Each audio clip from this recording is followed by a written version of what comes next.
now say it. This is the intro for the Happy, Healthy, Wealthy Game webinar registration. Cool. Good when you are. Do I change this for you, or are you going to do it? I'm not using that at all, actually. Cool. Hi, and congratulations. You found what many are saying is the most exciting hour webinar that they've ever attended. Now, that's a big claim, and I know that, but there's 3 mistakes that people make when they're trying to transform their life, when they're trying to create more happiness, more health, and more wealth. And we've helped over 15,000 people in 50 countries literally transform their lives in this new thing called the... Hold on. I just thought of something. I can't say the Happy, Healthy, Wealthy Game. Sorry. Oh, so we'll start over? Yep. Okay, hang on. Because all I'm trying to do is get them registered for the webinar, so. Okay. Take 2. Give me a 2. Take 2. Hi, and congratulations. You've made it to the registration page for what many people are calling the most powerful webinar that they've attended in decades. Now, I know that's a big claim, but let me back that up a little bit. You see, we've helped over 15,000 people in 50 countries transform their lives, and I want to share with you 3 of the biggest mistakes that people make when looking to transform their wealth, their health, and their happiness. Now, when you register for this webinar, not only am I going to share these 3 big mistakes, which are probably going to shift the way you look at your life forever, we're also going to incentivize you or do an ethical bribe, if you will. We've got a couple of bonuses just for registering for the webinar. One of them is called the 9 Environments of You. And the moment you register, we're going to share with you an assessment of your 9 environments. We're also going to share with you 9 short little videos that you can watch at your leisure. But when I learned this concept, it transformed my life. And I want you to see this even before the webinar starts. So that's number 1. But number 2, everyone who registers and attends this webinar is going to receive this amazing app that we've created to help you reprogram your mind to stay focused on your goals. It's going to be no charge to you. It's just for signing up for this webinar, and I think you're going to love it. Now let's talk real quickly about the 3 mistakes. Most people, when they're looking to create wealth, health, and happiness, are looking to take in a ton more information. And you know what? You don't need more information. You do need the right information in the right order to create wealth, health, and happiness, and that's what we're going to talk about first. The second thing is most people are trying to force themselves, they're trying to use willpower to get them to stay motivated, to take action. That's not the key. As a matter of fact, we're going to talk about how you've either been programmed for happiness, health, and wealth, or you've been programmed to be unhappy, sick, and broke. And the third thing that we're going to cover in this upcoming webinar, and this is the one thing that transformed my life and tens of thousands of others, is that your environments are stronger than your willpower. And we're going to talk about how to design environments to help you make life more easy, more fun, so you can be more successful. So register for the webinar, download your packet, download your videos, and get prepared for what many are saying is one of the most powerful webinars they've ever attended. This is Jim Bunch, and I look forward to seeing you on the other side. Great. Okay. All right, ready? So you want me to cut it, slate it? Take 1, financial repair and recovery. Hi, and welcome to the module called Financial Repair and Recovery, How to Live a 100% Debt-Free Life. And by the way, it's actually easier than you would think. Allow me to introduce myself. My name is Jim Bunch, and I'm a husband, a father, a business owner and investor, and a philanthropist. But more importantly, I'm someone who cares deeply about the financial future of all generations, because I believe that we're all in this game of life together, and your finances are dictating a lot of the quality of your life. Now, allow me to make a disclaimer right at the beginning.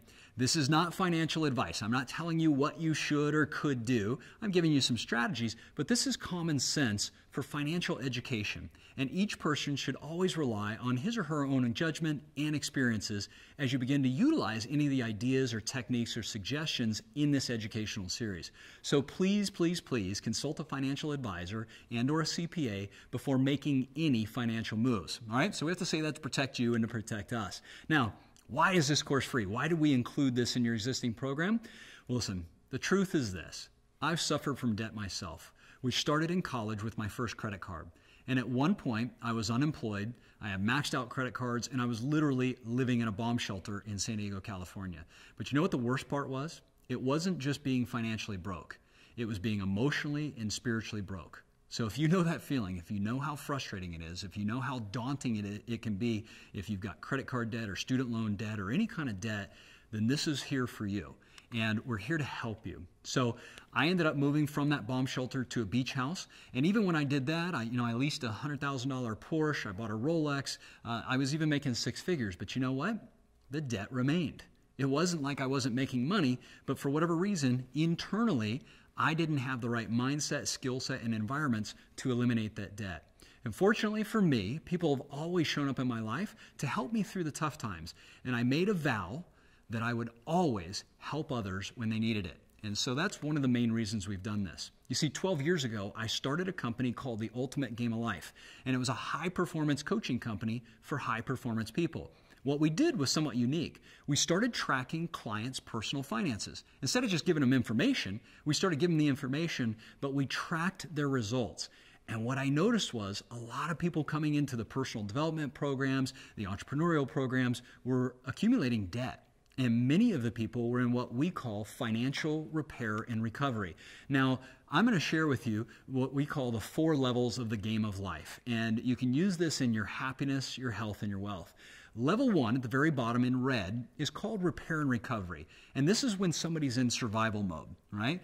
Maybe you know what I'm talking about. In your wealth, for example, you might have credit card debt, you might have stress, you might have trouble sleeping at night, you may be unclear or unfocused or feel like the world is just pressing against you and you have no idea how you're going to get out. That's how I felt. And that's what's being in repair and recovery.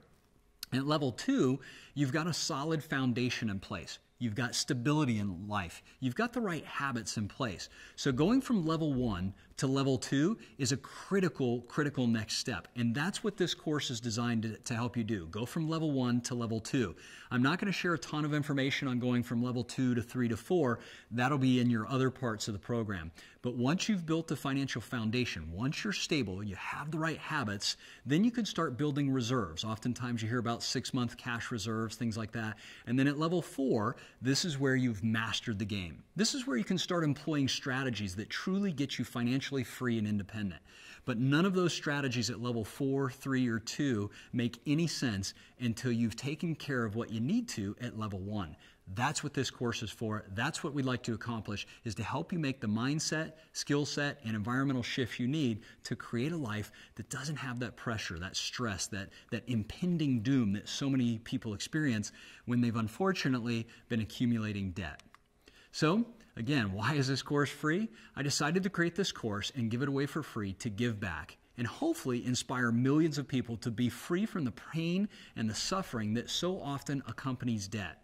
So we've got 2 primary goals. Number 1 is to help you exit the financial repair and recovery stage as fast as you can by paying off all of your debts first. And by the way, when I say paying off all your debts first, I mean that is our 100% focus. And I'm going to even prove, or hopefully prove to you, why putting money aside in this doesn't make any sense. It actually makes sense to put all your energy into paying off your debts first.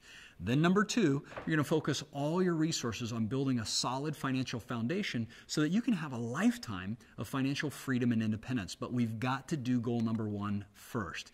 Now, who is this program for? This program is for those of us who've had recurring bad debt. Now, you may hear things about good debt and bad debt. Sometimes people say, well, a mortgage isn't bad debt. It's good debt. It's totally agreed. I believe that some cases that can be good debt.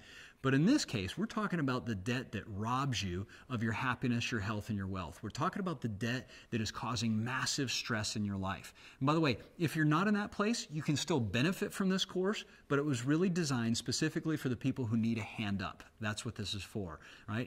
It's the people who have fallen into what we call the trap of monthly payments. Pause. You want to do an edit there? Yeah. Do we have a graphic to cover it? No. No. You want me to just wave? No. I just meant how I'm going to do the edit. Okay, I'm going to switch to a course something. So I'm gonna back up to the beginning of this slide. Yes, that's what I mean. Okay. All right. Ready? Yep.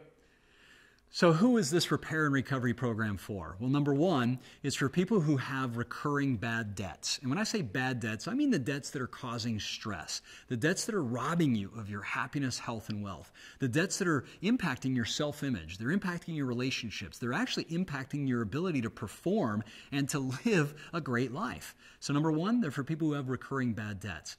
Number 2, they're for the people who have fallen into the trap of thinking that the monthly payment mindset is okay. I'll talk a little bit more about that later, but basically when you start getting to the stage of your life where you're evaluating, how much more can I afford? Can I afford another TV, another car, or whatever? You're in the monthly payment mindset instead of thinking about being financially free. The next type of person this is for is those who truly, truly, truly in their soul want ultimate financial freedom and independence. This means no debt at all. And when I say no debt at all, I actually mean no loans on your car, no loans on your house, no loans on credit cards, no loans on student payments, absolutely nothing. And it is possible, by the way. It means that you're interested in or even committed to a simplified life in which you can build a solid financial foundation and then move to mastering the game of life. And ultimately, what you really want is you want independence, right? You want true freedom from any job, any person, any credit institution, or even any government support. And there's a lot of people right now that their future doesn't look that good. So that's the mindset that we want you to adopt. That's who this program is for. It's also for people who are willing to challenge the status quo. It's for people who are willing to open up their minds to new possibilities so that they can live a happier, healthier, wealthier life. In other words, it's for people just like you who are coachable and self-starters. Here's who the program is not for. It's not for people who are closed-minded. It's not for people who say, you know what, I'm not willing to question my assumptions, because if you've got a closed mind, you're going to continue to get the same results. That's no ifs, ands, or buts about it. It's also not for people who are looking for a quick fix, magic pill, or miracle worker. Now, in the beginning, I said, hey, this can happen pretty fast, and that's true. I'm going to show you how you can actually get all of your debts paid off, your home, your car, your student loans, your credit cards, way faster than most people would. This is not a 30-year plan. This is something that many of you can do in less than 10 years. But it's not for people looking for a quick fix, magic pill, or some kind of miracle worker. You see, building wealth is simple and straightforward. You just need the right information in the right order for the level of the game that you're currently at. Remember, the strategy is different at repair and recovery than it is at foundation, reserves, and mastery. Then you got to be like Nike. You just have to do it.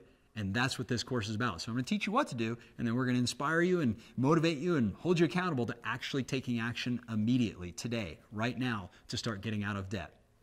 So let's take a pause, get ready, and we're going to take it into the next section.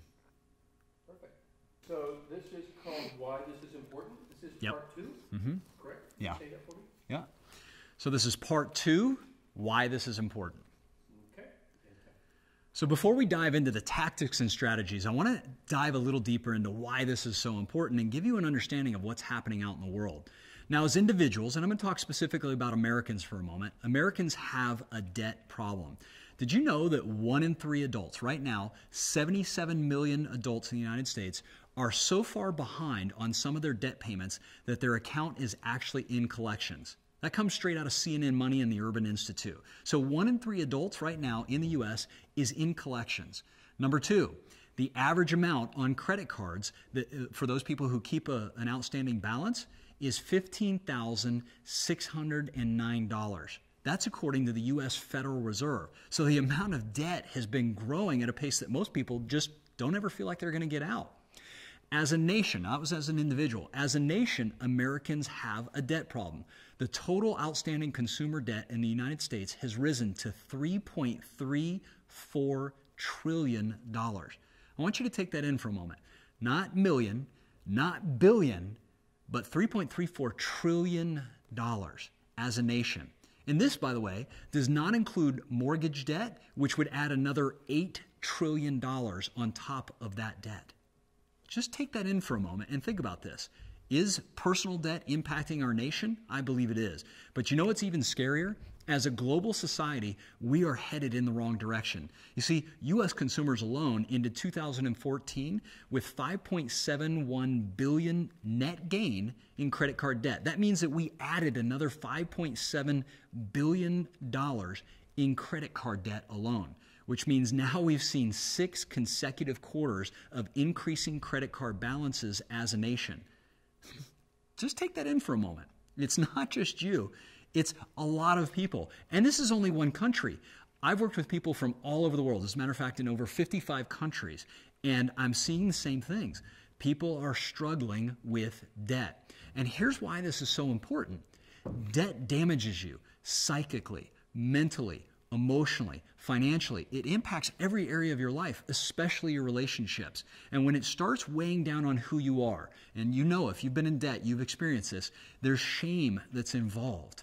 You start to blame yourself or blame other people. Maybe you even got to the point where you're justifying why you have this debt and you're rationalizing it or rationing lies. When your game internally is doing that, you're headed in the wrong direction. And maybe some of you, and I experienced this a lot in my life, maybe you're in fear of your financial future. Maybe you're concerned if this continues, what the rest of your life is going to look like. If you've been having this conversation inside, this is an important conversation. And I hate to admit this, but I'm going to. I have some friends who actually took their own lives because of financials. Now think about that. If you've considered that, number one, get help.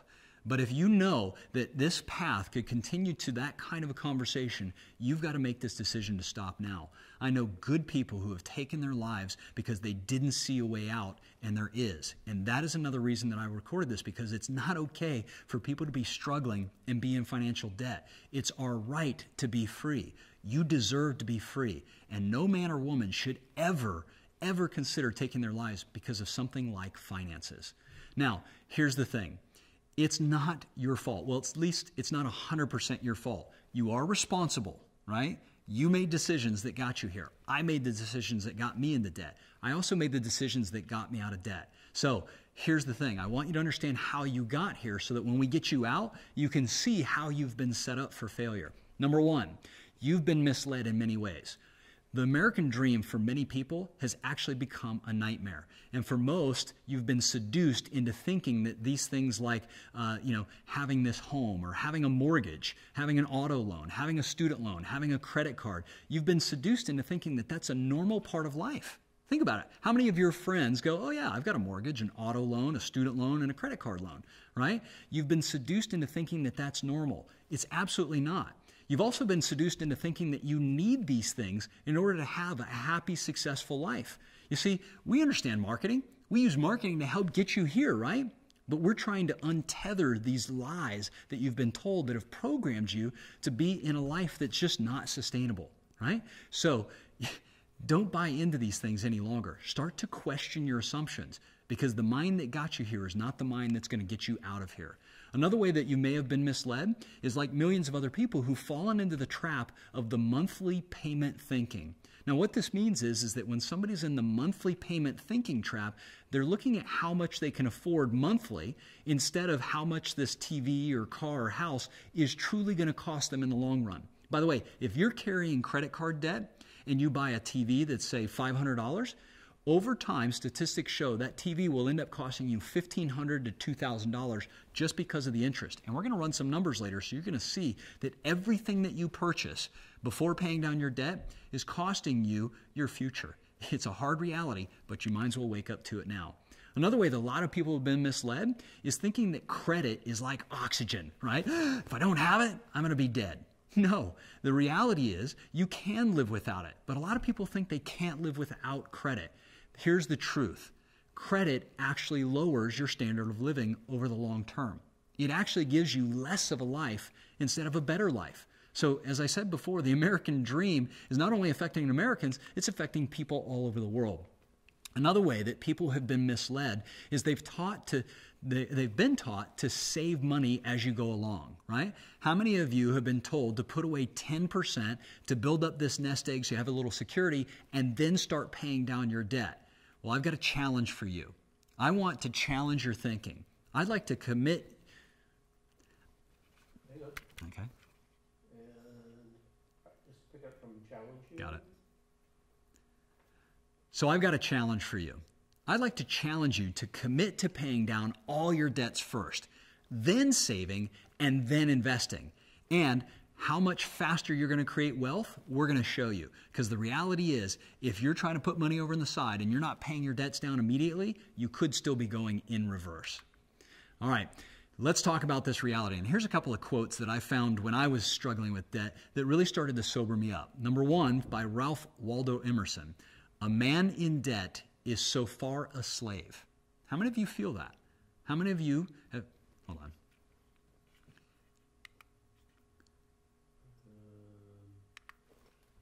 Take it from... The reality is? Yeah, I might as well do that. Okay. Hold on, let me get my frame. The saving and investing, how much will that create? Saving and investing. How much faster will you create wealth? Okay. The reality is this, and these quotes kind of were part of my waking up, if you will. I remember the first time I read this quote by Ralph Waldo Emerson. It says, "A man in debt is so far a slave." Think about that. Have you ever felt like you were a slave? Have you ever felt like every day you got up, you went to work just to pay for the life that you were living 5, 6, 7 years ago?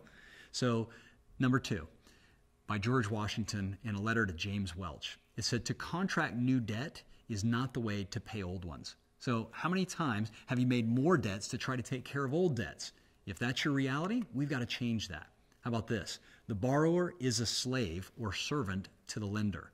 Proverbs chapter 22, verse 7. Again, talking about slavery and our debt. The final one is, debt is the fatal disease of republics, the first thing and the mightiest to undermine governments and corrupt the people. Wendell Phillips. Now think about this. This isn't just a personal challenge. This is a government challenge. This is a worldwide challenge. And in my experience, people who are in debt do not make the best decisions for themselves, for their community, and for their nations. They make decisions that go against our better judgment. So let's take a pause, grab a breath of fresh air, come back, and we're going to dive into the next chunk. Longer one. Okay. Let me see if I can see this one slide. Oh, shoot, I'm going the wrong way.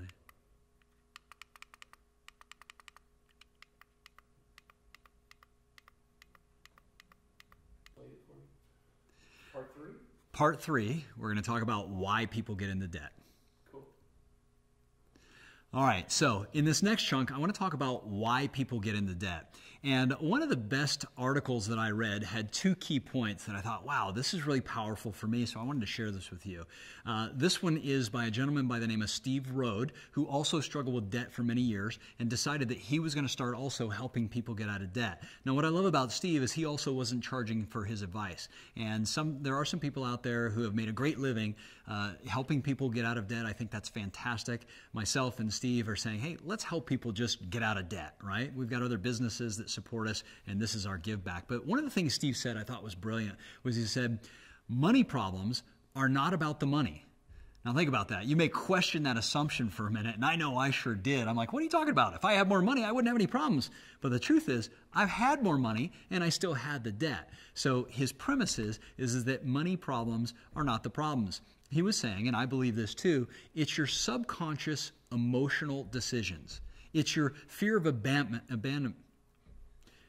Okay, go close up. Yeah. Go back to it's your subconscious. Yeah. It's your subconscious emotional decisions. It's your fear of abandonment. It's that fear of loss of love. Maybe you're going to lose some of the friends that you had if you don't keep up with the Joneses, right? It's also when you start covering up your self-image. It's the self-esteem issues that come out of debt. Those are the problems. You know what? When you're trying to change the way that this makes no sense, sorry. Hold on. Money problems are not the problems. It's your subconscious emotional decisions. Oh, I got my frame. My bad. So let me start right at the top. It's your subconscious emotional decisions that are the problem. All right. Take 2. The reality is, it's your subconscious emotional decisions. It's your patterns that are making these behaviors the way that they are. It's possibly your fear of abandonment, your fear of loss of love, your fear that some of your friends will go away if you don't continue to do the things you've been doing, right? It's covering up your self-image. It's self-esteem issues, right? These are part of the challenges. It's trying to change the way that you feel by shopping. Now, I coined this term many years ago because I actually noticed it in some friends of mine. They were doing what I call spaving. Have you ever seen anybody do this? Where you're spending to save, you're spaving. They're looking for that deal like, wow, this thing was $200, but I got a great deal on it. I got it for $79. I couldn't afford not to buy it. And that kind of thinking keeps them in the debt. And by the way, there's 100 other self-sabotaging reasons that people continue to stay in debt. So again, it's not a money problem. Oftentimes, it's a thinking, it's a behavioral problem, it's a subconscious programming that keeps us doing the same things over and over again that we don't want to do. Number 2 thing he said that I really liked was he said, money problems are solved with lifestyle changes. Now, this may be tough for some of you. I know it was for me, especially when I was living on the beach and driving a Porsche and wearing a Rolex. I'm like, man, I got it made. I got cash coming in. But the reality is, I wasn't in control of my future. You see, the media has convinced us that our external things show our status in life. That beautiful house, that snazzy new car, that sexy wardrobe, they've convinced us that this is success. And I can tell you, I've had those things. Maybe you have too. But this doesn't dictate true success. You see, most people don't want to lower their lifestyle or their standards. And I get it. And I'm not saying you have to get out of debt. But I can tell you this, if you're willing to delay gratification, and by the way, most people are not willing to delay gratification in the short term so that they can be free for the long term. But if you're willing to do that, if you're willing to just push that off for a short period of time, we can actually help you create long-term financial freedom. You see, my good friend John Asraf and I both believe that it's actually your story about money and your subconscious mind that is directing your life. And that's what we're here to help you change. We want to help you change your story. We want to help you reprogram your behaviors. And we want you to become 100% debt-free and to make that your new story, your new way of living. So own that for just a moment. Imagine right now that you have zero debt. How will that change your life? It'll change everything. And the simple truth is this: nothing looks as good as being financially free feels. I promise you that. Nothing is going to look as good. That house, that car, that everything, nothing is going to look as good as being financially free feels, because you own your destiny. You are no longer a slave to somebody else's reality. This is the beautiful thing. Now, let's talk about the truth. Let's talk about the ultimate killer and the real reason for debt. Yes, it's your subconscious programming, but the factor that makes that work is something called compound interest. And maybe you've heard of this before, but compound interest is interest that's paid on both the principal and on the accrued interest. So let's say that you have $1,000 that you owe someone at 10%. That means that there's $100 of interest on top of the $1,000. But now you're going to get charged interest on top of the 1,000 plus the 100. So you're going to get charged this interest that keeps growing. And they do this on mortgages. You find it on credit cards. You find it on student loans. You find it on auto loans. And for many people, they have no idea what kind of interest is actually there. You're probably aware of the annual percentage rate, but did you know that there's simple interest and compound interest? There's compound interest daily, compound interest quarterly, compound interest annually. And that determines how you can or can't pay that off in a certain period of time. Now, there's a little bit of a debate on who said some of these quotes, so I'm going to state that up front. But regardless of whether they did or didn't say this or who said it, I love the quote. The first one is, the most powerful force in the universe is compound interest. Now, some say Albert Einstein said that. I have no idea, but I think it's a pretty bold statement that the most powerful force in the universe is compound interest.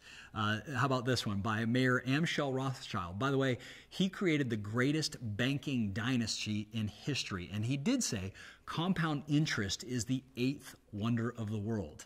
Now, think about that. If you have it working on your side, that's fantastic. If you have compound interest working against you, well, you're in trouble. And let me share with you an example. All right? Let's imagine for a moment that you've purchased a home. And by the way, I just pulled the median home price in the United States right now, according to the National Association of Realtors, which is $188,900. So let's say you purchase that home with a 30-year fixed mortgage at 5%. Now that's a pretty good rate, right? 5%. Some people go, oh, I get it 4 or 3. Doesn't matter. For this example, $188,900 for 30 years at 5%. Did you realize that over that 30 years, you're going to pay $365,060 for that home? That cost you $188,000. That means that just in interest alone, you're going to pay $188,535 just in interest. Now the cost of the home was $188,900. And now you're paying $188,535 just in interest.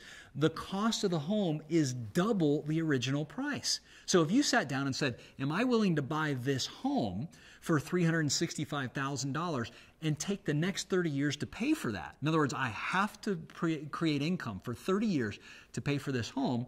Who owns you? Do you own the home, or does the home own you?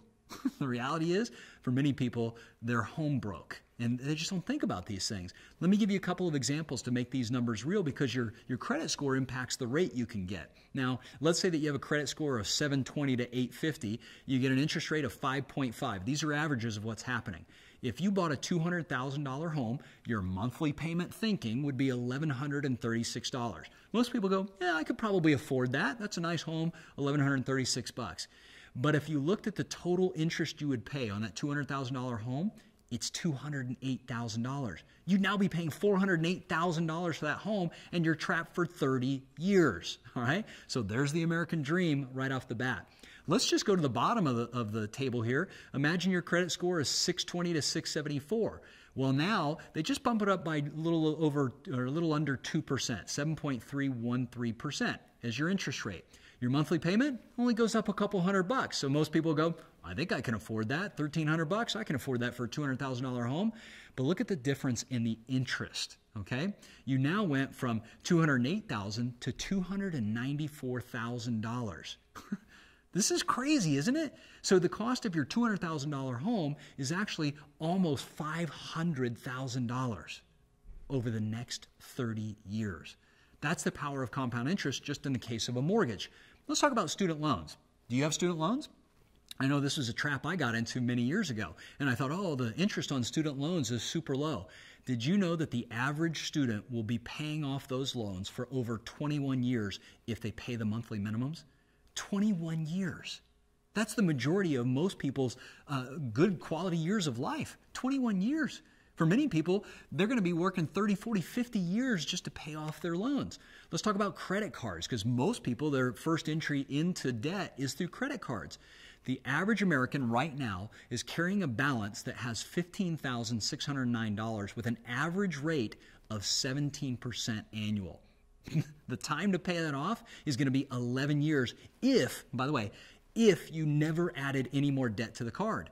So if you put that card on ice, it's going to take you 11 years of paying the monthly minimums to pay that off. So the next time you buy a shirt, or you go out to dinner, you buy a new pair of shoes, or you take that trip, number one, it doesn't cost you what you think it does. And number two, are you willing to pay for that for 11 years? You see, many people who pay the monthly minimums will actually never even pay off their loans because they keep adding debt to those credit cards. It is one of the silent killers of many people's futures. Here's my main point. People get into debt and they stay there because of their inability to delay gratification and because of the negative impact of compound interest. Those two things, the inability to delay gratification and negative impact of compound interest, is what's killing people. Now let's switch gears. I'd like you to buy into a new concept, and this is the premise of this course. I'd like you to picture a different future. I'd like you to picture an ideal situation in your life where you have no debts. You have ample income for a great lifestyle, but with zero financial stress. In other words, no installment debt, you own your car, you own your home outright, and all the other things in your life. I want you to picture what that would be like when you pull up to your garage now and that car is paid for, the house is paid for. What's it going to be like to greet your family when you have no debt? How much better are you going to sleep at night when you don't have the pressure of thinking, I've got to get up tomorrow to pay for the things I bought yesterday, right? Ultimately, you deserve to have true financial freedom and independence. And that's what you're going to start today, right now. You're going to be completely out of debt. You're going to build a solid financial foundation that doesn't require debt. And you're going to end up saving tens of thousands, if not hundreds of thousands of dollars in interest. And you can probably have it happen way faster than you think. And there's three things that we need to focus on. We've got to make sure you have the right skill sets. There are strategies involved in this. You've got to have the right mindset, and you've got to have the right environments to succeed, because this isn't a short-term thing. It'll happen quickly, but it's not a short-term thing. So the environments are important, the mindset's important, and the skill sets are important.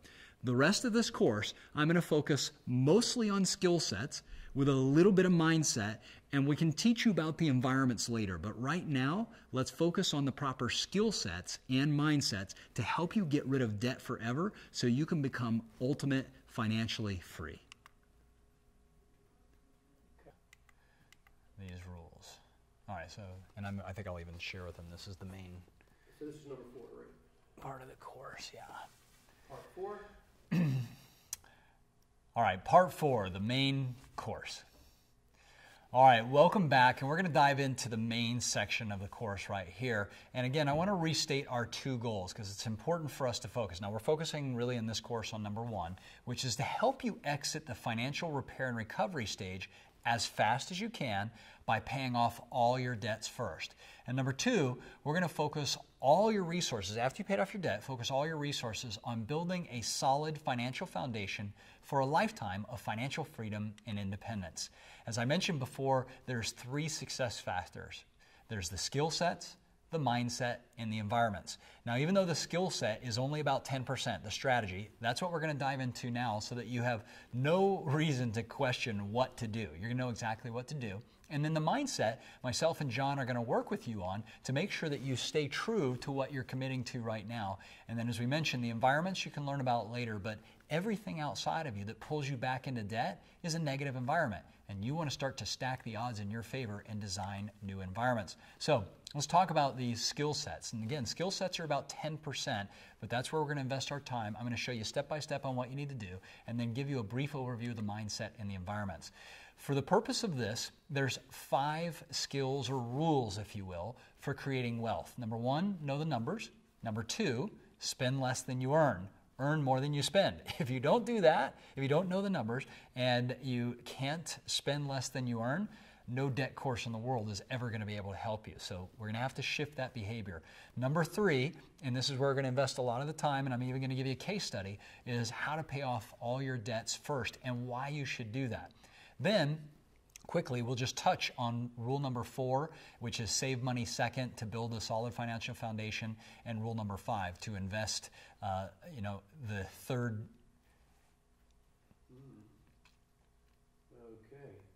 Okay. And rule number 5, which is to, hold on, I got it. Why don't you go back to number 3 so we'll have more in this framing? You want me to frame them all again? Just do them again, yeah. Yeah, okay. So let me share with you the 5 rules of wealth, or the 5 skills. Now, we're going to focus mostly on 1, 2, and 3 right here in this course, because 4 and 5 are after you get out of debt. But number 1 is to know the numbers. You've got to know where you're at and where you want to go. Rule number 2 is to spend less than you earn or earn more than you spend. If you can't do that, if you don't know the numbers and you can't get to a place where you're spending less than you earn, no course out there is going to help you. But that's what we're going to focus on. And the majority of the rest of the videos are about paying off all your debts first, rule number 3. And we're going to share with you a case study on why it makes more sense to pay off your debts before you start doing rule number 4, which is saving money. So pay off your debts first, save money second. That's where you start building your financial foundation. And then rule number 5 is to invest. And you invest third after you've saved money and after you've paid off your debts, because then you can start to create reserves and reach mastery. So let's dive right into rule number 1. What are the numbers you need to know? First off, you've got to know all your debts and liabilities. You've got to put them all into paper. You've got to be able to see these. And we've supplied you with some of the resources to just make out the list of what your debts are and what the percentages are. So refer to your packet or your manual, and you'll see a sheet in there that will help you list out your debts and your liabilities, the percentages, and the interest. So that's number 1. We got to figure that out. Number 2. You need to understand your monthly cash flow, right? How much income is coming in every month and how much expense. Number 3, you've got to understand your net worth, okay? We've got to figure out what are your assets minus your liabilities. Now, if any of these things are unfamiliar, I would recommend you do one of 2 things. Google it, right? The big engine in the sky. Google what is monthly cash flow or net worth, which you can look right on the sheets that we provided, or ask for help. Ask a friend or a family member, or ask a bookkeeper or CPA if they'll help you get these sheets in order. Now, we've provided the worksheets. It shouldn't take more than maybe 20 to 30 minutes to actually do them. It might take you a little more time to gather that, but you've got to know the numbers. And you can get a lot of this information if you use online banking. You can look at your bank statements.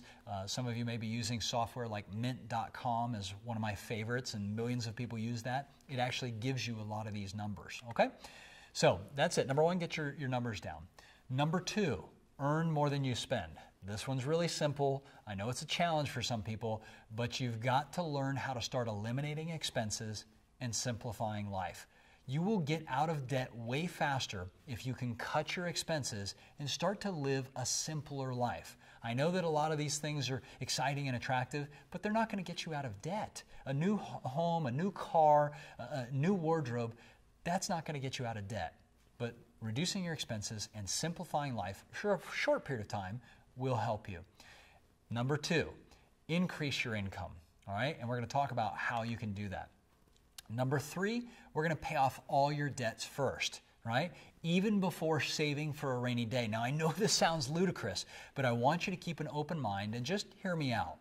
You're going to achieve wealth and freedom faster by focusing all your available dollars on debt reduction first. This is key. And to prove my point, let's look at some numbers from behind the theory of saving 6 months of expenses first. And what I mean is, there's a lot of people who tell you, no, before you pay off your debt, get some security, right? I want you to put 6 months of savings away or save 10%.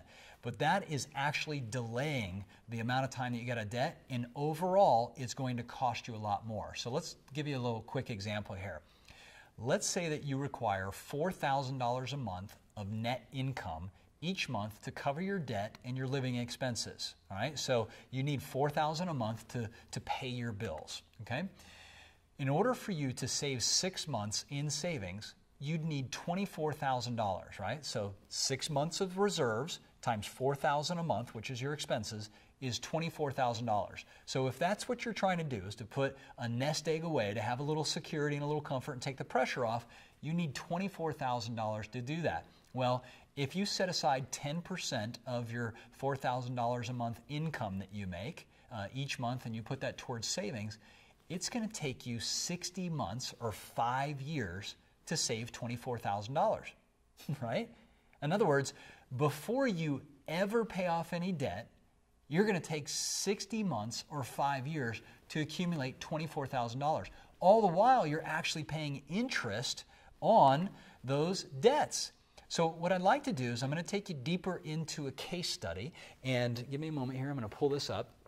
You're going to see this on your screen, but I'm going to read it right from here.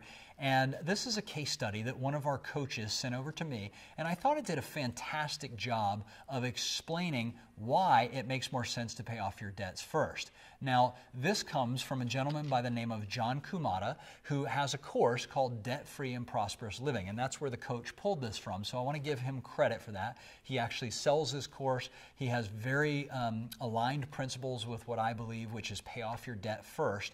So, you may want to do some more research on this. I know he has other programs and things he sells, but specifically, I want to take you through this case study of an average American family by the name of Joe and Susan Lucky, right? How lucky are they? Now, number 1, he talks about them having a total household income of $47,211. Now, by the way, that's just the average household income. You may have more, you may have less, but follow through this case study and see if you can relate if this were you. Okay? He says that if you've got $47,000 a year, you're going to have a monthly gross income of $39,35. That's $3,935. So just a little less than $4,000. Your approximate net is going to be $2,951. Why? Well, we've got to pay taxes, right? You got to pay Uncle Sam. So at the end of the month, you've got about $3,000 to work with. Now, he has something he calls the accelerator margin. The simple version of the accelerator margin is that's the percentage that you can use to pay down your debt. He suggests 10% of your gross monthly income is what you're going to use to pay down your debt. So if you've got about $3,900 a month in gross income, 10% of that is $390. So that's the numbers for this case study. Just follow along. And let's take it through this example. He says that, sorry, let's take it through this example. I'm missing a piece. Number 3, Oh, it's right there. My bad. All right, so let me back up and catch my place. You said 390. 390, boom. So let's take a little deeper look at the types of debt that this family has. So they've got mortgage debt, a balance of $87,000. They've got MasterCard, Visa, Discover. They've got a car for him, a car for her, and a home equity line. That's pretty average, right? So their total debt currently is a little over $100,000. It's $108,080. So that's their total amount of debt. The monthly payments that they're making totaled $1,230. All right, so sounds about right. You can also see where we've got the interest on that right side. Now this interest shows that it ranges, anywhere from 8% all the way up to 19% interest, right? The highest one is their Discover card in this mock-up example. So there's your numbers, and let's take a look at what we do. In John's theory, to be debt-free in 7 years and 7 months, in other words, to save 20 years and 9 months faster than they would if they just paid the monthly minimums, you want to use that money to pay down your debt first.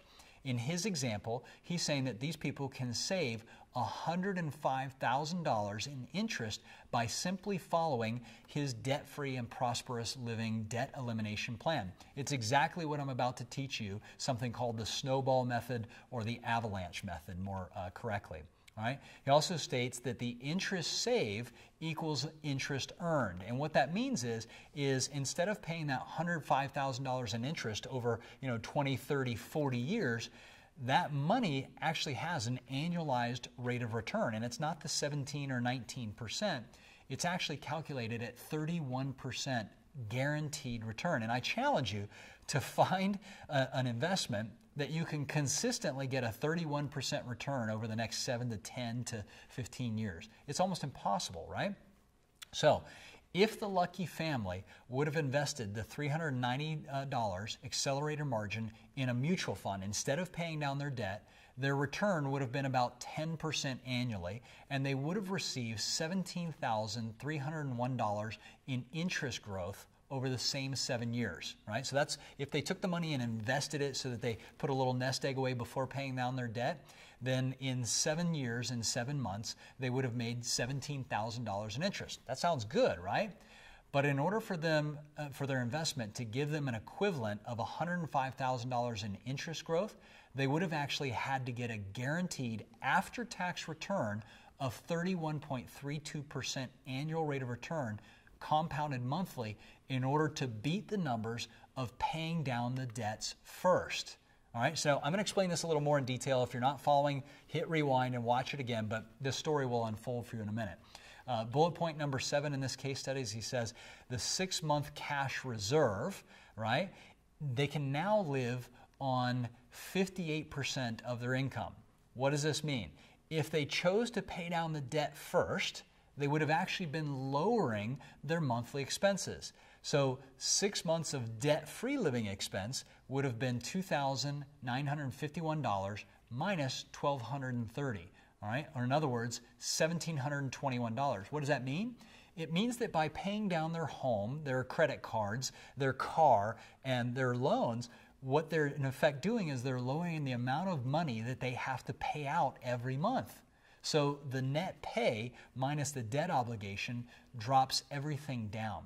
So $1,721 times 6 equals $10,326. That's compared to $17,706 that they would have needed to save previously with the debt load. Okay? What does this all mean?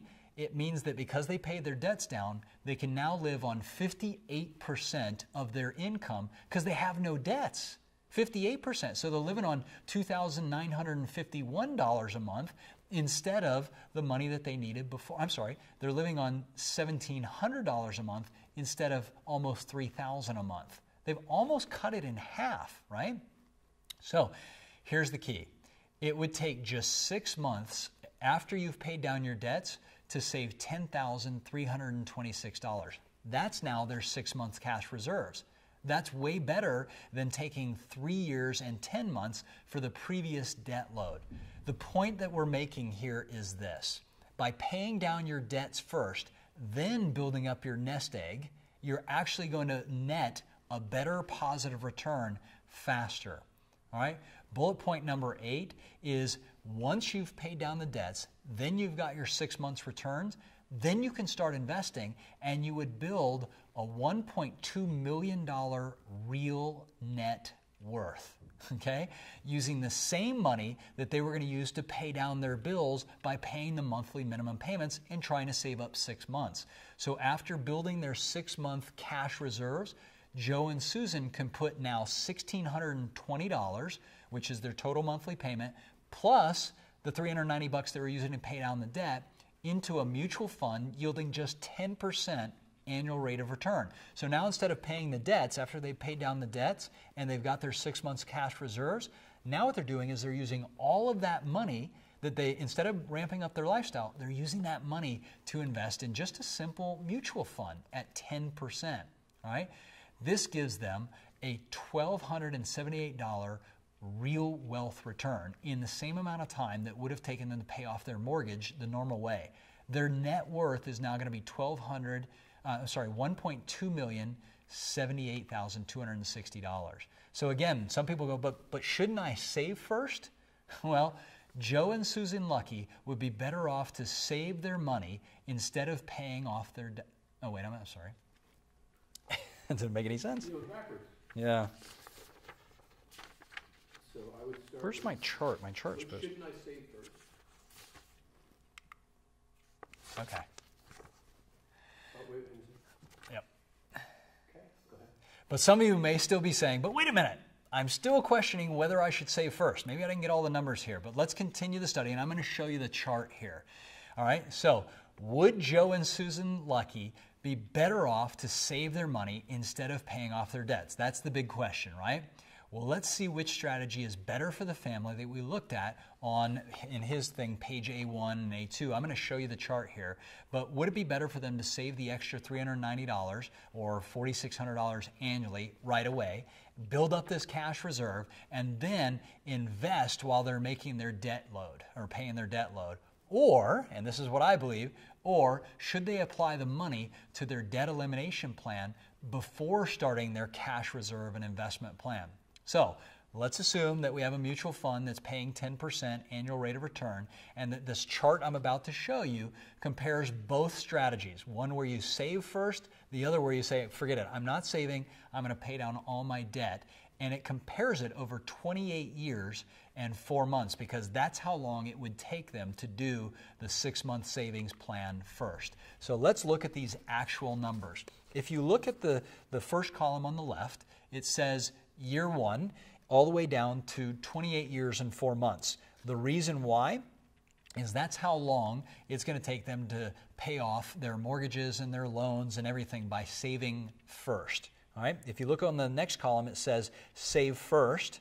And then if you look on the third column, it says pay off your debt first. So what you're going to see is the year-end numbers every year from 1 through 28 if they save for the first 6 months of reserves, or if they pay off their debt first. So they're going to put down $17,706 in cash reserves in the first couple of years. That sounds like a good deal, right? And then they're going to have $1,170, $4,680, $4,688 all the way through until it gets down to the 28 years and 4 months. But look at the year-end value, all right? When you get to year 10 in both strategies, their year-end value of the money that they have is going to be worth $40,408. Our year-end value of paying them down first is worth $42,844. So right about that point, they're at break even. But you know what the difference is?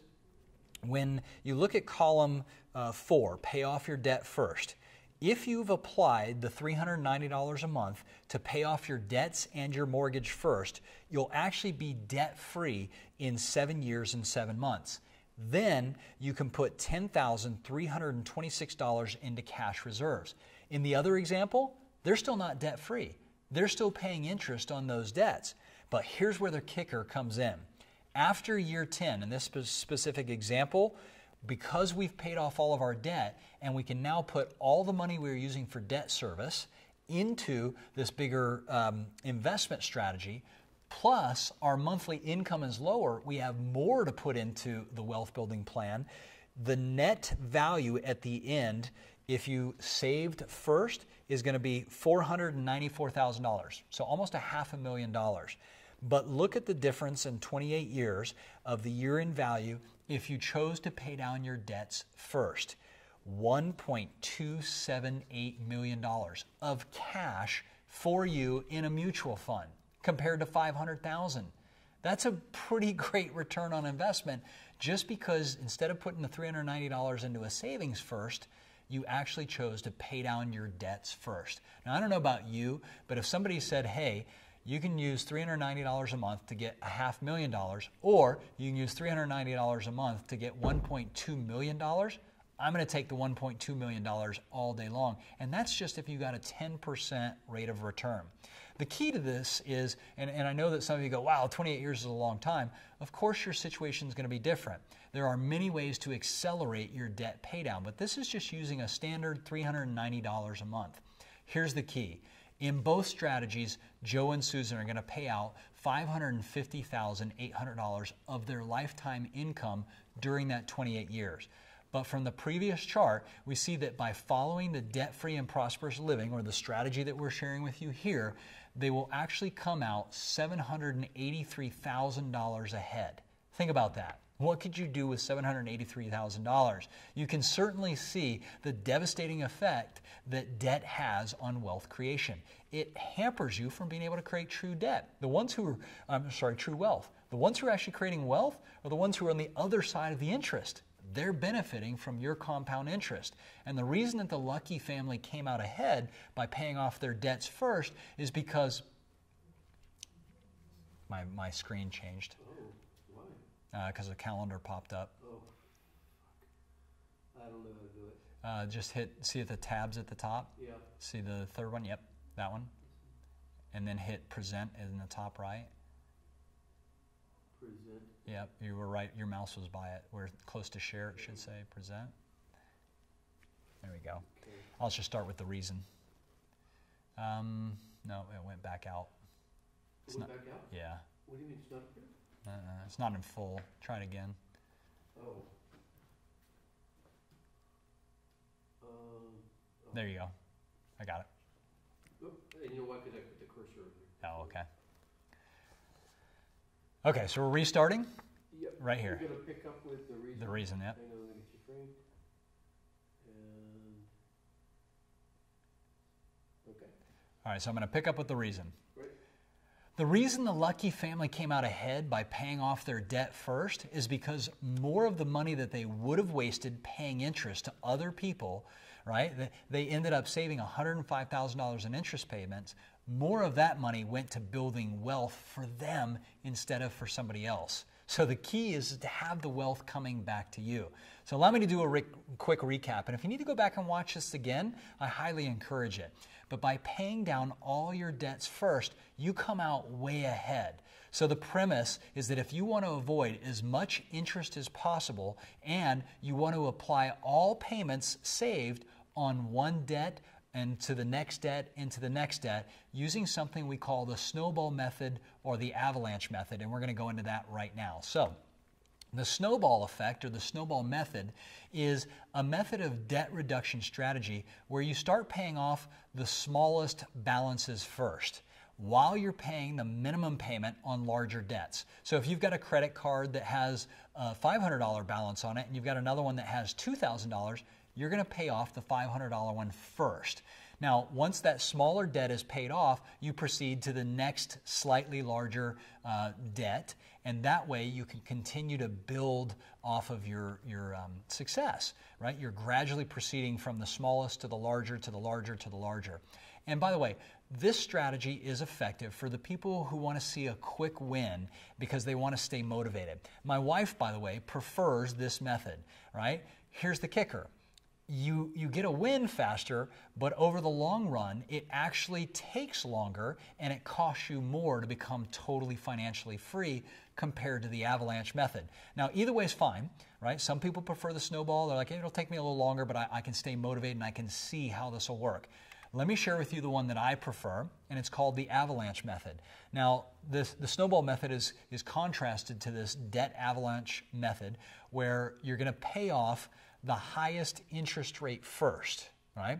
So then from the highest interest rate, you move down to the next highest interest rate. So if you have an interest rate of 19% and you have another one that's at 14%, even though that card may have more balance on it, the idea is you pay off the 19% first, because every single day you're accruing more and more interest. And the faster you pay down the highest interest, the faster you'll get out of the race. And once you pay off that card, you use all the money that you were using to pay down that card to pay down the next card with the lower interest, then the lower one, and then the lower one. Okay? That is the best method. It's called the avalanche method. It'll get you out of debt faster. The snowball method will help you likely make you feel like you're winning faster. So it doesn't matter to me which one you choose. Choose one of them, and you can switch your strategy back and forth, by the way, but choose whichever one works best for you and go with it until you know you need to change it. Now, I want to do a quick little comment here about debt consolidation and bankruptcy, because I know a lot of people get to the point where just mentally and emotionally they're like, I don't know how to get out of this. And if you're considering one of these, my advice is to consult a professional. All right, this course is designed specifically for people who want to take responsibility and take action to pay down their debts. It's not that bankruptcy and consolidation are not a good option. Bankruptcy, just so you know, was actually designed for people who had major medical issues or life-altering issues where, things were going okay and they got wiped out for some reason. My personal opinion is when somebody gets to a point where they're considering bankruptcy and they haven't changed the mindset or the habits, they need to do that regardless. Because if you declare bankruptcy and you wipe the slate clean, quote unquote, and you haven't dealt with the thinking and the behaviors, you're going to find yourself still struggling financially. And the likelihood is, and even the stats show, the majority of people who are in bankruptcy will go back into bankruptcy. Now, consolidation is another whole thing. If you personally start consolidating, from one credit card to a lower interest card, you can play that game, and it does technically help you get out. But again, if you don't change the behavior, you're going to find that you're in a lifetime of debt. If you go to a professional to consolidate, here's the thing. You better do a lot of research, and I encourage you to go out there and look at Steve Rhodes and some of the other bloggers out there that tell you the truth behind some of these companies. Because in the long run, oftentimes what happens is you end up paying exorbitant fees. You still have to pay down that debt. And these guys, a lot of them, will send collection agencies after you if you don't pay them to help you with your debt. It can be a very slippery slope for a lot of people. I do know that there's some that are legitimate, but I read an article the other day that 91% of the people who use debt consolidation end up disgruntled with the consolidation companies. They never changed their debt status, and now they've actually added more debt because they owe the debt consolidation money on top of the debt that they already had. So I'm just encouraging you, if this is your strategy, get professional advice, okay? So let's wrap up this section. The goal here in rule number 3, this is one of our longer ones, was to pay down all your debts first. I wanted to give you the mindset required and a little bit of the strategy. And now we're going to take a quick pause and we're going to go to rule number 4 and rule number 5 very briefly, and then we're going to take you into how to do it. We're going to actually sit down and start putting everything together. Okay? So we'll be back in 1 second. All right, so let's go to rule number 4. We're still in the skill sets. All right, you ready? So this is rule number 4. Hold on, let me get my frame in.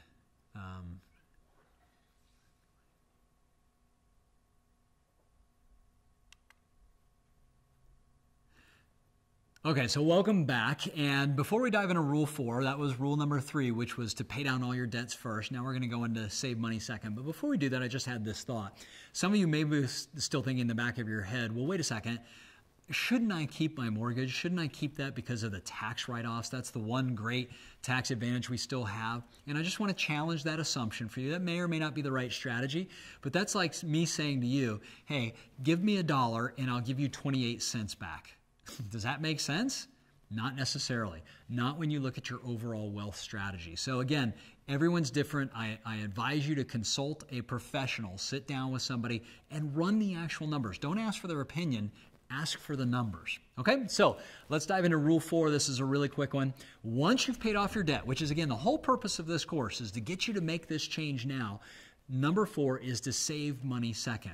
Now what's going to happen is we're going to use all that available cash that you were using to pay down your debts, and you're going to start saving 6 months of cash reserves. Keep in mind, since you've paid off all of your bills, you don't need as much as you did before, and you're going to find that the amount that you need to live on is drastically cut. So saving 6 months of reserves should actually happen very quickly.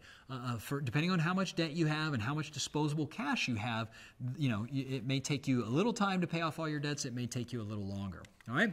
Now, let's talk quickly about rule number 5. Once you get to this, you're going to start investing for financial freedom. And since most people are going to take a few years to pay off all their debts and a few months to save up their 6 months of living expenses, this course is only going to focus on getting you out of debt. But once you are debt-free, reconnect with us. We'll help you master the financial game at each of the next levels. And trust me, it happens faster and faster and faster. So those are the 5 skills or strategies that are needed to get 100% debt-free. And again, these are only 10% of the equation, but many people say that just knowing what to do helps them. So now you know what to do, and we're going to talk very briefly about the mindset and environments, because you're going to get a lot of this in other pieces of the courses. But from the mindset standpoint, I'm going to make it really simple. Number 1, and this is one of the most important things you can do. I do this. I actually purchase the brain retraining software for my clients that are in our higher level programs, and I require them to use this. So every day, retrain your brain. A lot of your behavior is because of the subconscious programming. And I know this is true because I'm one of the people that John and I have partnered. And with our clients, because we track their financials every single month, they have to turn their financials in. Because we track that and I require them to listen to the brain retraining software, what's happened to our clients is that emotional up and down that they feel, that scarcity, that fear, that uncertainty, it starts to level off. You start to think more clearly. The old brain isn't running the show anymore. So put your headphones on. Listen to it every single day. I listen to mine at least once a day, sometimes twice a day. And what happens is you're rewiring the subconscious mind. It is by far the number 1 proven way to retrain your brain. All right, so listen to the daily brain retraining software. Winning the game of money is fantastic. Winning the game of fear is awesome. Winning the game of business, I've got all of them, okay? And I'm a friend of John's, but I'm also one of the guys that went into the MRI station, had my brain scanned, and they could show that this stuff is working. All right, so that's number 1. Number 2, visualizations. Start envisioning this ultimate life, this free life that we've been talking about. Fall in love with the idea of having 0 debt, of having your car, your house paid for, of having no credit cards at all or paying them off the moment you get any kind of balance on there. So visualize that, emotionalize that, make that a part of your daily routine, and join us in a truly debt-free society. Imagine what's going to happen to the world when people aren't spending their whole lives paying off the stuff they bought. Number 3, affirmations. Affirmations are a great way to just repattern your brain really quickly. And one of the simple things that I do is I've got little note cards, the little tiny cards. I keep them at my desk and I flip through them. I've got about 20 cards that have positive affirmations. I flip through them every day. It takes me less than 60 seconds. Right? What am I doing? I'm imprinting the subconscious mind. You can do that right now. I can even picture them. I've got things like prosperity, abundance, freedom, giving, connection. I've got all these things on these cards, and I just read those every single day. They're in my subconscious. That's way better than the media and the TV and the junk that's being programmed in there. All right, number 4, goal setting. You've got to have goals. You've got to have a date by which you're going to be financially free. You've got to own that date. You've got to make that your number 1 priority. Your whole life will change. And number 5, and this is up to your personal preference, but meditation. Meditation is something that I've used, John's used, and what it does, the best metaphor I heard, is we're really busy, right? You got a lot of things in your mind, you got a lot of distractions, but have you ever seen those snow globes? You know the snow globes that when you shake them, the little white stuff floats around and they've got something in the middle, maybe it's a little Santa Claus or maybe it's a little village or something like that. Well, we're so busy every day shaking up our lives and shaking up our minds that we've got all this white noise going on. What meditation does is it allows you to hold the globe still so that those little white things can float to the bottom and you can clearly see what's in the middle. So I'd encourage you to use your software, do your visualizations, your affirmations, your goal setting, your meditation. Just start with one. I think the brain retraining software is the easiest one because you literally put them on and start visualizing, right? But over time, use all of them. You'll find that it accelerates your success. Now, there's many other tools for mindset. I just want to give you a couple of them here. John and the team at NeuroGym are some of the best in the world. It's who we use for all of our clients, and I highly suggest you do the same thing. Now, this next piece is your environments, and this is really important.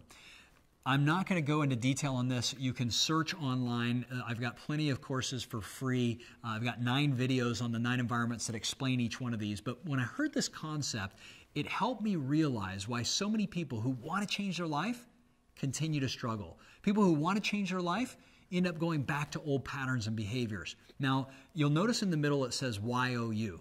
That's the part of you that's always been here. That's your soul. That's your being. It's not your mind and it's not your body. As a matter of fact, the memetics, which is the next circle, that's your mind. That's your programming. That's your beliefs. So all the stuff that John's been teaching you and you're learning at the NeuroGym about reprogramming your mind, your subconscious, that's in the memetics. That's the software that's controlling the rest of your world. That's the inner game, right? That's about 40% of your success. Some people would say higher. The outer environments are the key. Because if you change the inner game, but you don't change the outer game, guess what? The outer world is going to pull you back into your old behaviors. You know, I was talking with a friend of mine here, Ron, and he said that he went through some financial challenges, but he found a way out. But you know what he said? He said, the moment I wiped out my debt, I got all these credit card offers. It was like an alcoholic getting pulled back into a bar. He said they were constantly triggering me and bringing me back. Those are external environments. And guess what? You can't cut yourself off from the rest of the world and still be a normal operating human. You're going to see advertisements. You're going to see trips to Tahiti. You're going to see flashy, shiny cars. You're going to see incredible marketers and advertisers that are trying to program you to buy their products and services. I'm going to encourage you to start to redesign your environments so your environments become stronger than your willpower.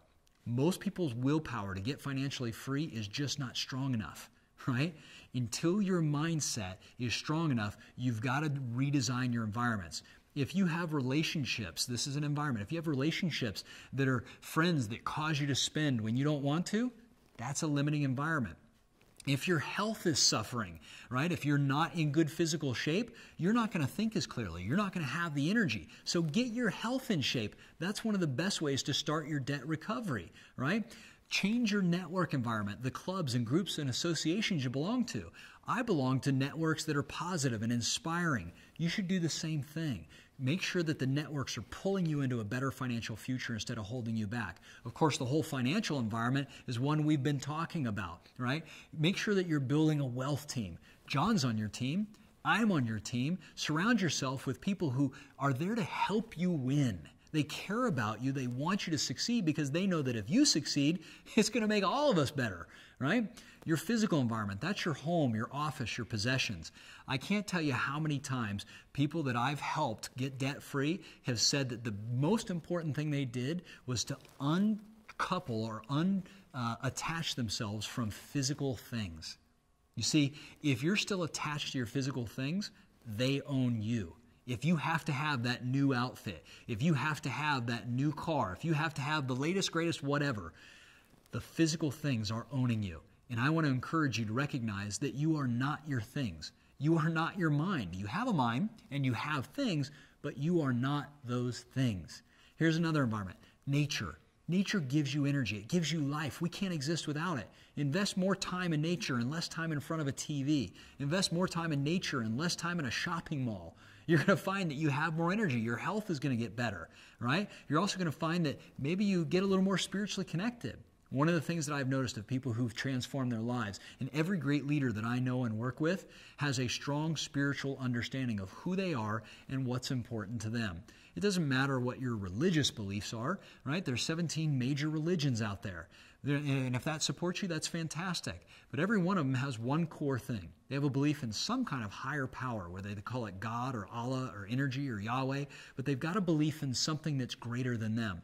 And no matter where you are in your belief spectrum, I encourage you to just be open to the idea that you could live a better, higher quality of life by believing in something that's greater than you, that's going to help you live this great life.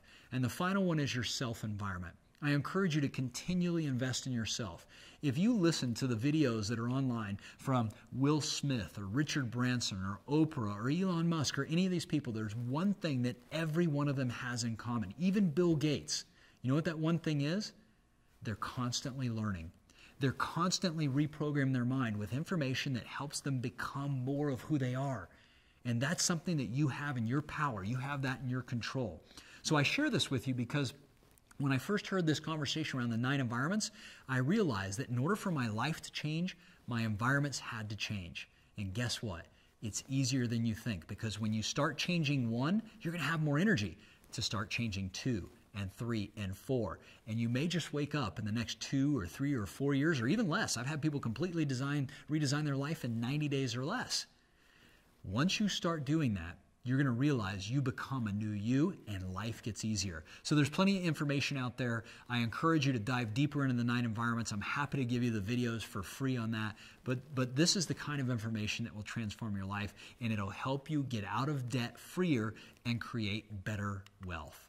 Okay? So, again, if you change your inner game, your mindset and your memetics, but not your outer game, the environments are going to pull you back into old behaviors. You've got to change your inner and your outer environments to win. Every one of them is connected, and eliminating debt means you're going to spend less time with certain people, more times with other, and less time doing low-dollar producing activities like shopping and watching TV, and more time doing high-dollar producing activities like building wealth, paying down debt, earning more. Okay? My main point is this. Environments are stronger than willpower, so don't rely on your willpower alone to get you out of debt and keep you there.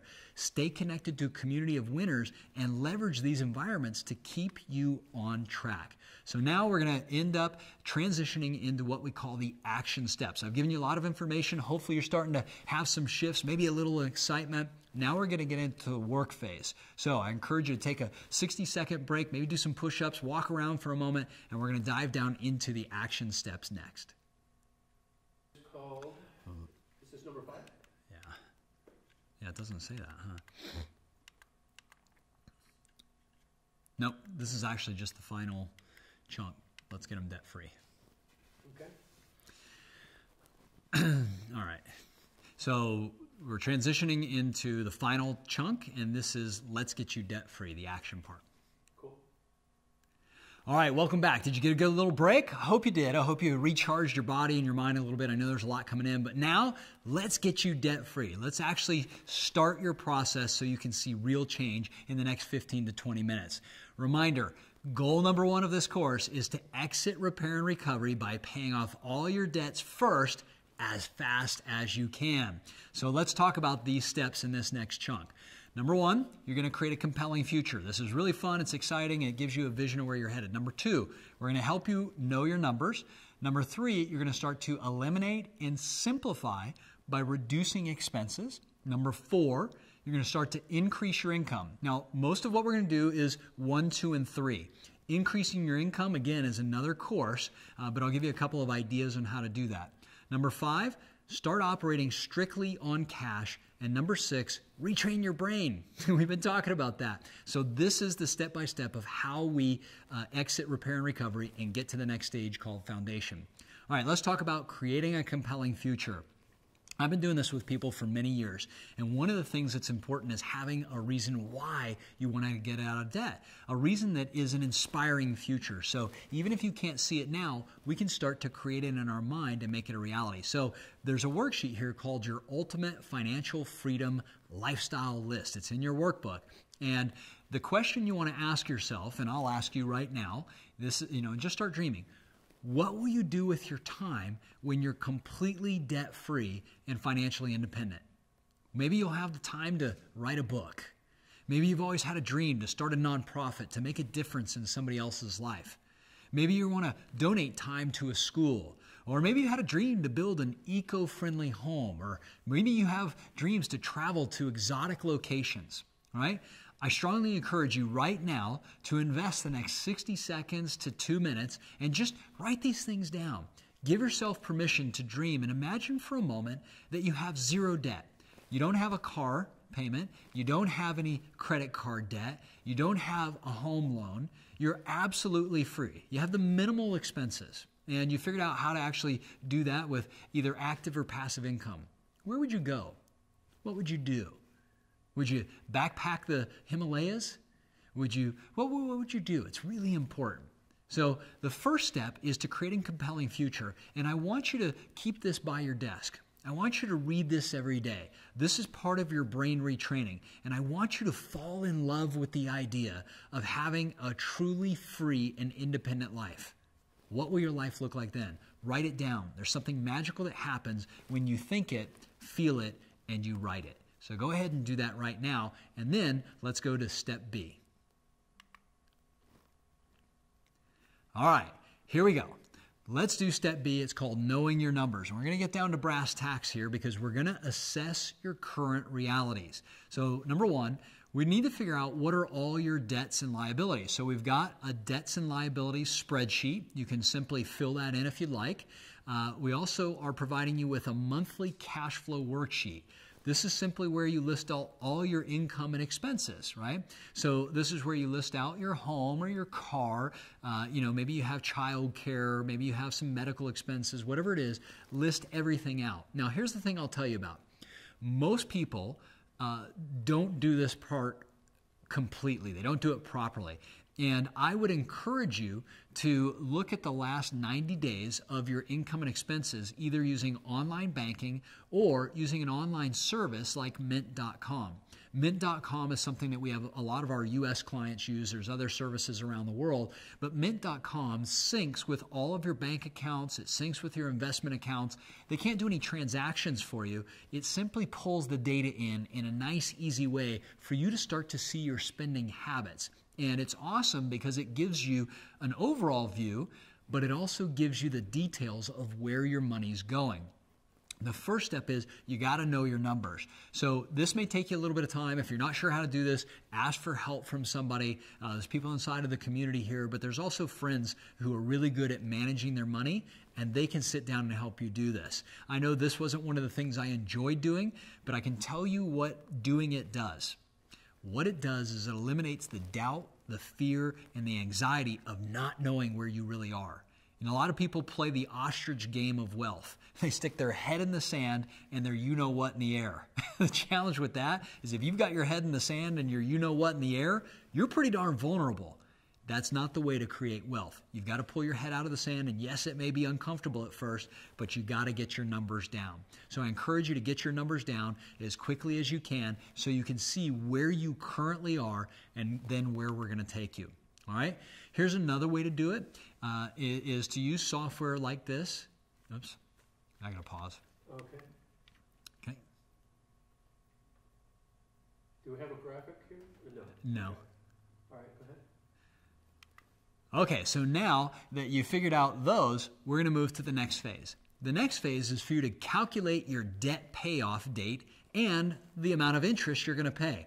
There's a great couple of resources. Number one, you can just Google debt-free calculator, and that'll show you some online softwares. For example, the one that I've posted here, and there's some in your workbook, is money.cnn.com/calculator/pf/debt-free. Now, I know that's a lot, but if you just Google debt-free calculators money CNN, this is probably the one that'll show up. And I put some examples in here. You simply type in your numbers, and it'll show you and calculate, depending on how many debts you have and the interest rate, it'll show you the date by when you can be done, depending on how much you can pay down every month. It's amazing how cool this software is, and if you end up paying a little more, you'll see your date will get here faster. Now, some of you will be like, oh my gosh, I can't wait 10 years. Well, I'll tell you what, 10 years is better than 15, and it's better than 20. And you can accelerate this by paying more down or by cutting expenses faster, which is what we're going to talk about. But that's one resource that you can do. It's online.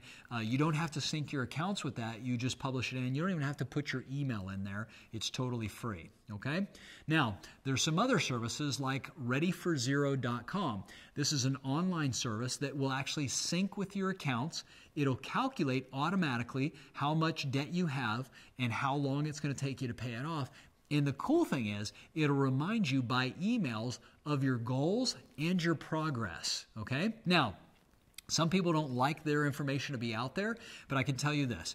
If you're in debt because of credit card and student loans and home and car, your information's already out there. At least you'll have access to it, not just these other companies like the credit companies. So Ready for Zero is another one that you may check out. Again, seek advisement on this, read the fine print, do your own due diligence. I'm not an affiliate for these programs. I don't make any money. I'm not a spokesperson for them. They're just ones that we've recommended to some of our clients and they found them useful.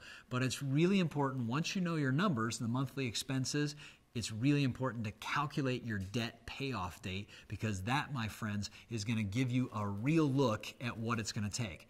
Now you have the information that you need to start moving yourself into the next phase, which is number C, eliminate and simplify by reducing your expenses. Now, some of you are going to automatically go, I can't afford to cut anything else. That's not true. Everyone I know can find a way to cut expenses, and I know this is true because I've done this with over 10,000 people, right?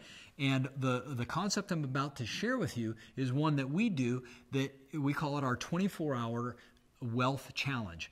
And in 24 hours, I want you to find a way to cut your expenses by $100 a month. It's quote-unquote found money.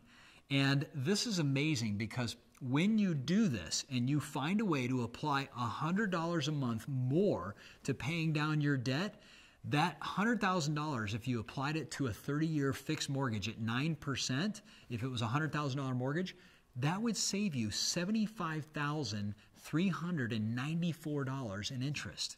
Now think about that. Could you find $100 a month, either create the income or cut your expenses, to make up $75,000 in interest? That's a great return on investment, okay? So we're actually going to give you a cheat sheet of 101 easy ways to save cheat sheet. It's got all these great ideas on ways to trim the expenses. And I've yet to come across someone who couldn't find a way to cut their expenses, whether they called their cell phone carrier and said, hey, I'm in a lot of financial trouble. How can we reduce my bill because I can't pay you? Or somebody who calls up the cable company and says, you know what, I don't need all these premium channels. I don't need more TV. As a matter of fact, I know a lot of people that have cut cable TV altogether. If they have to watch something, they're streaming it online for free. I know people who've even cut their internet bills at home and said, you know what, if I got to be on the internet, I'm going to go to the library. I'm going to go to Starbucks where I can get free internet. You can find a way. Listen, it may not be convenient, but it is important for you to create wealth to reduce your expenses. So I challenge you right now, go ahead and you're going to see on these sheets how much money you can cut is how much more money you can save. And for many of you, the first step is to go from a negative cash flow situation to break even. And then from break even to $100 a month positive, $200, $500, $1,000, $10,000. I was just reading some clients' results the other day. I have a client who was negative $100,000 in debt, had a negative cash flow of $2,500 every month. And he went through the same process I'm sharing with you. And he said, I can't do this, this, that. And I go, you absolutely can do this. You are going to do this. And guess what? A year later, 1 year later, he got inspired and motivated. He went from negative $100,000 in debt to over $40,000 positive net worth. He came up with all new ideas in his business of ways to create cash because he was inspired by living a debt-free life. And he told me later on, he goes, I never believed I could do it, but I believe that you believe I could do it, and that changed everything. So start right now. Even if you don't believe you can do it, start now and prove to me and you that you can start reducing your expenses right now. I promise you, you can find a way to reduce and eliminate expenses. Let me give you some ideas of other ways. Number one, if you have a mortgage or auto or credit or student loans, consider refinancing them or consolidating these loans. Any one of these can make a big dent in that $100 a month of found money. I promise you that, right? So that's one strategy. Another one, if you have insurance policies, go back and review your insurance policies. This is something that we do every year, and look for a couple of things. A lot of times insurance policies will add in things that you don't need. For example, you can check and remove credit life insurances on car loans and mortgage loans, right? If you have life insurance, a lot of times what they'll do is on your car loan and your mortgage loan, the bank will put that into your payment because they want to be the beneficiary if you die. Guess what? That makes them the beneficiary, not your family. I'd rather pay a life insurance company for my family to win, not the bank. And what they likely do is they fold that insurance into the financing. So now you're not only paying for the policy, you're paying the interest on top of the policy, okay? So consider looking at a term life policy to pay off the car, pay off the house, and by the way, do that before you cancel the loans above, right? So if they're smuggled into your car loans and your mortgage loans, make sure that you have a new policy in place that'll benefit your family before you take those out. But oftentimes that'll save people $10, $20, $30, $40, $50, $100 a month, and they didn't even realize it was smuggled into the policies that they have. All right. Another one, check out your auto insurance policy. Ask if a higher deductible will reduce your monthly payment significantly. In other words, instead of paying $200 a month, if you were to pay not $200 a month, if you were to have a deductible of $200, if you get in a car accident, you got to pay $200 down and they pay the rest. What happens is you can pay $500. You can have a $500 deductible or a $1,000 deductible. And then if you get in an accident, you got to pay a little bit more money. But most people, according to the stats, most people don't get in an accident every year. Okay? So you're paying for something you're not likely going to need. And if you do get in an accident, think about this. Are you really going to turn it in for $200? Right? If you total your car, yeah, or if you have $5,000, sure. But if the damage is a couple $100, you're not going to claim it anyways because they'll take that back out of your policy. Again, look for redundant charges like medical and health coverages.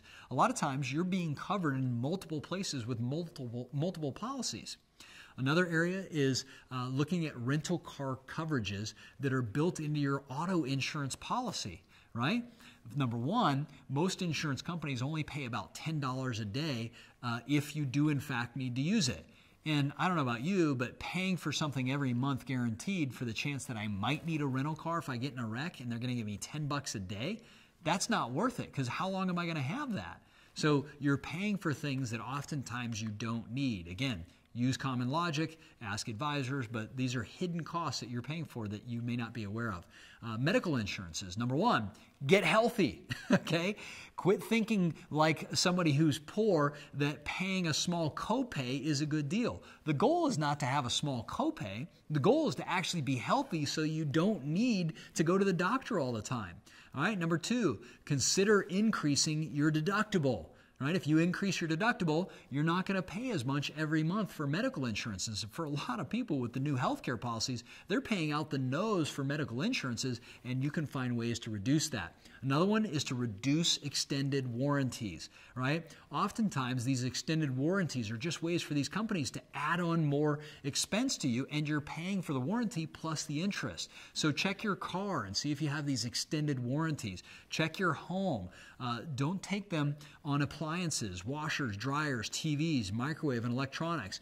Do you think that these people have run the numbers to figure out whether or not they're going to make or lose money on warranties? Yeah, that's free money to their bottom line, which means it's money out of your pocket, okay? Another one is how do we, okay, so let me,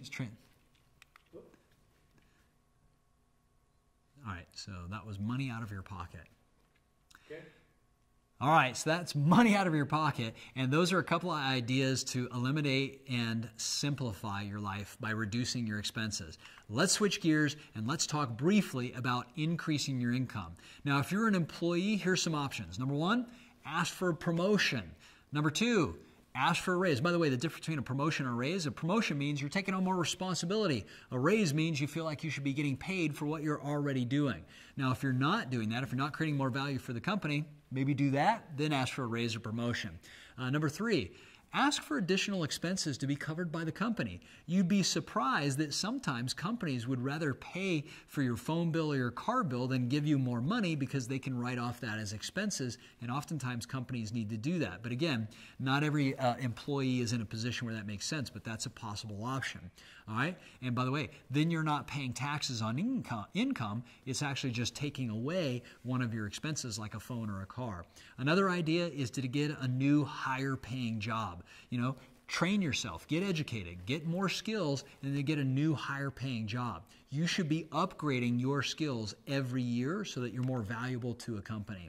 Here's some other ideas of ways to increase your income. Sell your stuff or sell someone else's stuff on Craigslist or eBay or a garage sale, and take that money and don't go shopping. Take that money and immediately pay down some debt. You would be surprised at how much money you have sitting around your house, and other people do too.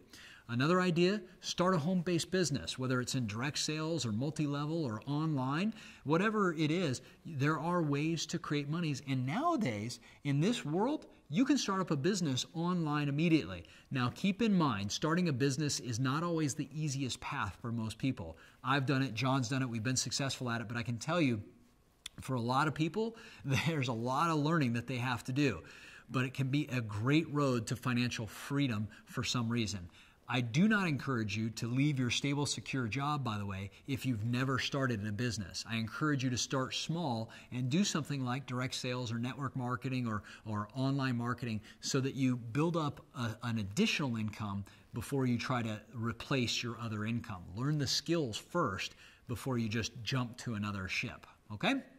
Now, for entrepreneurs, and I know that we meaning John and myself, attract a lot of entrepreneurs. I've been an entrepreneur for 25 years. I started my first business when I was in college.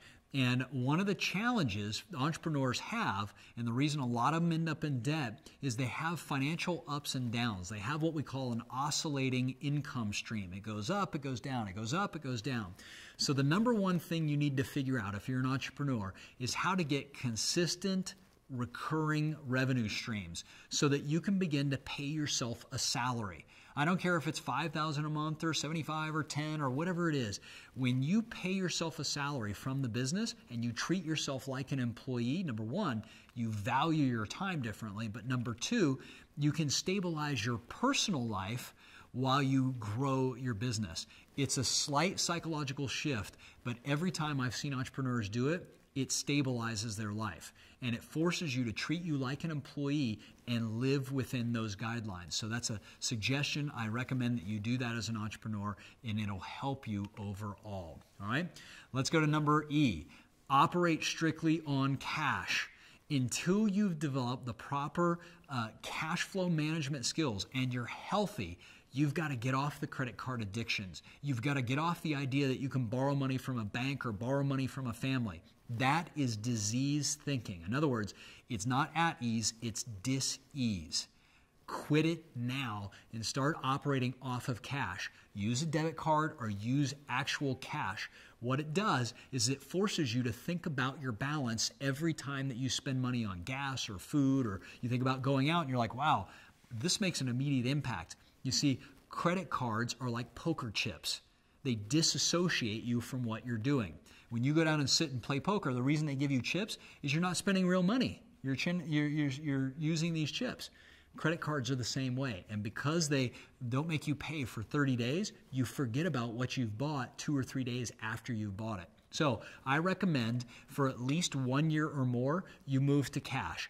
And for some of you, that's going to be tough, but you can do it. Put your credit cards in water and freeze them. Literally put them in the freezer. So if you get in a life or death situation, you've got to unthaw those things in order to get to them. That'll change your spending, I promise you this. And finally, to wrap up here, retrain your brain. The best thing you can do starting today, and you've already got access to the software, is start daily brain retraining. It's one of the fastest ways to eliminate stress, anxiety, and the emotional ups and downs of debt. I'll say this again, I've said it before, the mind that got you here is not the mind that's going to get you free.